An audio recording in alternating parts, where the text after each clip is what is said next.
ହେଇକି ଡାକିଲା ଶଳା ମଉସା ଏଇ ତମକୁ ମୁଁ କହିଥିଲି ଲୋନ୍ କରିକି ଆଣ ଲୋନ୍ କରିବା ପାଇଁ କହିନଥିଲ ଟଙ୍କା ଆଣିକ ମୋ ବାପରେ ମାରି ଦେଲି ନା କଣ ଟଙ୍କା ନେବାକୁ କଣ କହିଲ ସେଦିନ ବୋଉ ଗାଈ ଗୋଟେ ଛୁଆ ଦେଇଛି ପୁଣି କାଲି ଗାଈ ତା କ୍ଷୀର ଭାରି ମିଠା ତମେ ସେଇଠୁ ଟୋକା ଆଣ ମୁଁ ପିଲା କ୍ଷୀର ମୋର ହବ ବଳ ମୋର ହେଲେ ବଳ ତମେ ଫଳାଇବ ବଳ ନାହିଁ କି ଝୋଳ ଭାତ ବି ନାହିଁ ଆଚ୍ଛା ମଉସା କୋଉ ବାଉସିର ଘରୁ କାଢିବି ତମର କ୍ଷୀର କିଣୁଛ ହଁ ତୁ ଖରା ଦିନ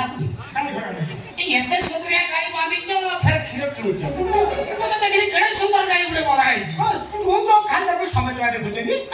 ତମେ ତାପରେ କ୍ଷୀର କିଣୁଛ କିସରେ କିଣା ବୋଲି କେମିତି ଏଇଟା କୁଇଆକୁ ଗଲା ବେଳକୁ ତ ରାଣ୍ଡି ଗାଈ ହାତ ମରେଇ ଦଉନି ଖାଲି ଠେକି ଦେଖିଲେ ଫଟ୍ ଫଟ୍ କି ନାକ ମାରୁଛି ଠେକି ତମର ବଡ ଠେକି ନେଇକି ଯାଉଥିବ ସେ ଡରି ଯାଉଥିବ ଠେକି ଛୋଟ ଧାଳ ଫାଳ ନେଇକି ଯିବ ନା ବଡ ଠେକି ସେ ଭାବି ଦଉଛି ମୋ ଛୁଆ ଖାଇବ କିସ ଇଏ ତ ବଡ ଠେକି ଆଣିଲାଣି ସବୁ ନେଇଯିବ ଛୋଟ ଠେକି ନେଇକି ଯିବ ନା କିସ ଗାଈ ନାକ ମାରିବନି ଆପଣ କହିଲେ ସାର୍ ଗାଈ ନାକ ମାରିବନି ସେଟା କେଡ଼େ ସୁଧାର ଗାଈରେ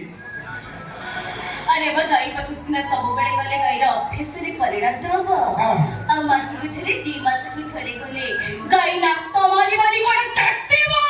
अच्छा मौसा तो गोपाल कोन मु सरू किबे ना ना तमे गाई पाखକୁ ମାସକୁ ଥରେ 2 ମାସକୁ ଥରେ ଯାଉଛ ଗୋଟେ କାମ କର ଏଟା ତୋର 3 ବର୍ଷ କିସ୍ତି କରି ଦିଅ ଏ ଦୁବାଇ ପଳେଇଲା ଭଳିଆ 3 ବର୍ଷକୁ ଥରେ ତ ଯିବ ବେକାରିଆ ଲୋକ ନୁହେଁ ତମେ ସବୁ ତ ବେକାରିଆ କଥା ଗାଇ ପାଖକୁ ଡେଲି ଯିବ ଆଉ ହଁ ଡେଲି ଯିବ ଯେ ଖାଲି ହାତରେ ଯିବ ହାତରେ କୋଟା करे हो ना घास बड़े हो धरिकी जीव लेकी जाकी पकई देले भूल ହେଇଯିବ ନା ତମେ କେରେ କେରେ ଦଉଥିବ ଗାଈ ଖାଉଥିବ ତମେ ଦଉଥିବ ଗାଈ ଖାଉଥିବ ଗାଈର ନାଳ ଛପ ପାଟିରୁ ବାହାରୁଥିବ ସେଇଟାକୁ ହାତରେ ତମ ହାତରେ ଲାଗୁଥିବ ସେ ନାଳ କିସ ହାତଟାକୁ ତା ମୁଣ୍ଡରେ ବୁଲେଇ ଦେବ ତାପରେ ଦୁଇ ବଳି ଆଉ ଶଳା ତା ମୁଣ୍ଡରୁ କିସ କ୍ଷୀର ବାହାରିବ ତା କ୍ଷୀର ବାହାରିବା ଜାଗା ଅଛି ମୁଁ କହୁଛି